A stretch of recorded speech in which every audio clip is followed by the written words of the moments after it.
একজন পায়ের কাপড় তুলে দেখালো যে হাঁটুর কাছে গভীর কালো চিহ্ন আর কি। বলো সেখানে সে যখন আহত হয়ে গিয়েছিল ওখানে তার বর্ণনা অনুযায়ী ড্রিল মেশিনের মতো কোনো একটা কিছু ঢোকানো হচ্ছিল। চিৎকার করে বলছিল যে আমাকে একটু ওষুধ দেন, অ্যানেস্থেসিয়া দেন যেন ব্যথা না করে। তখন তার বুকের উপর পা চেপে, তার বর্ণনা মতে দুজন ডাক্তার বুকের উপর পা চেপে তাকে আটকে রেখে বলছিল, হারামজাদা আন্দোলনে করতে গেছিলি না, এবার বুঝ। প্রথমেই আমি আপনাদেরকে গতকালের একটা ঘটনার কথা বলে শুরু করি। গতকাল আমি একটা জানতে পারলাম যে আমাদের প্রধান উপদেষ্টা যে আছেন ওনার বাসভবনের সামনে অনেক আহত ছাত্র জনতা ভিড় করে আছে, তারা তাদের কথা জানাতে চায় প্রধান উপদেষ্টাকে। আমি ওখানে গেলাম, যাওয়ার পর তাদের কয়েকজন প্রতিনিধিকে নিয়ে আমাদের প্রধান উপদেষ্টা ডক্টর মোহাম্মদ ইউনূসের সাথে বসলাম। বসার পর ওখানে ঘণ্টাখানেক ছিলাম, তো তারা বর্ণনা করছিল কি ঘটেছিল সেদিন। তারা প্রত্যেকে হুইল চেয়ারে ছিল, একটা ছোট বাচ্চাও ছিল। একজন পায়ের কাপড় তুলে দেখালো যে হাঁটুর কাছে গভীর কালো চিহ্ন আর কি। বলো সেখানে সে যখন আহত হয়ে গিয়েছিল ওখানে তার বর্ণনা অনুযায়ী ড্রিল মেশিনের মতো কোনো একটা কিছু ঢোকানো হচ্ছিল।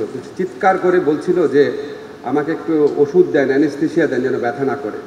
তখন তার বুকের উপর পা চেপে, তার বর্ণনা মতে দুজন ডাক্তার বুকের উপর পা চেপে তাকে আটকে রেখে বলছিল, হারামজাদা আন্দোলনে করতে গেছিলি না, এবার বুঝ। আরেকটা ছেলে, তার চোখের কালো চশমা ছিল, খুলে দেখালো, পুরা চোখ নিথর, প্রাণহীন। একটা বাচ্চা ছেলে গুলি খেয়েছে হাতে, জাস্ট ক্লাস 2-তে পড়ে, সে কাঁদছিল।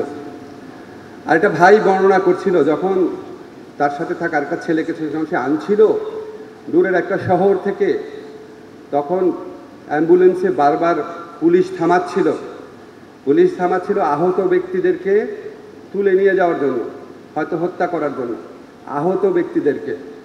তখন সে বারবার বলছিল যেখানে ডেলিভারি কেস, প্রেগনেন্ট মহিলা আছে। সর্বশেষ পর্যায়ে পুলিশ ইনসিস্ট করেছে না, এটা খুলতেই হবে। তখন সে চিৎকার করে দৌড় দিয়ে অ্যাম্বুলেন্স থেকে বের হয়ে যায়, বলে আমার ভাইয়ের মৃত্যু আমার সামনে দেখতে চাই না। তখন একটা আর্মির গাড়ি আসছিল, তার সৌভাগ্যবান আর্মির ভাইরা নেমে এসে তার জীবনটা বাঁচিয়েছে। বেশি পাকা টমেটো আর সিক্রেট রেসিপির কম্বিনেশনে তৈরি প্রাণ সসের বস।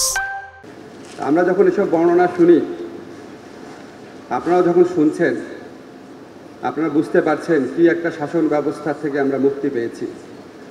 আমি আগে বক্তৃতায় শহীদদের নাম নিতাম, তারপর মনে হয়েছে যেসব শহীদের নাম আমরা জানি না তাদের মৃত্যু তো আরও অনেক করুণ, অনেক ভয়াবহ। এপিসি থেকে একটা আহত ছেলেকে ফেলে দেওয়া হয়েছিল, আপনারা দেখেছেন, যদি না দেখে থাকেন সবাই দেখবেন, প্লিজ দেখবেন।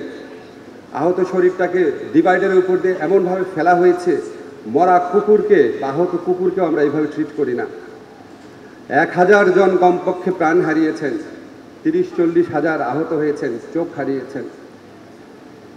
এত রক্তের বিনিময়ে এই উপমহাদেশে কোনো কালে কোনো ফ্যাসিস্ট শাসককে পরাজিত করতে হয় নাই। আপনাদের একটু পার্সপেক্টিভটা মনে রাখা দরকার। শ্রীলঙ্কাতে রাজাপাকসে অত্যাচারী শাসক ছিল, 9 জন লোক মরেছিল, ক্ষমতা ছেড়ে চলে গেছে। আমাদের দেশে আমরা কথায় কথায় হোসেন মোহাম্মদ এরশাদের কথা বলি, 9 বছরে 26 জন মারা গিয়েছিল তার আমলে। আরেকটু বেশি কম হতে পারে, but cannot be more then 40।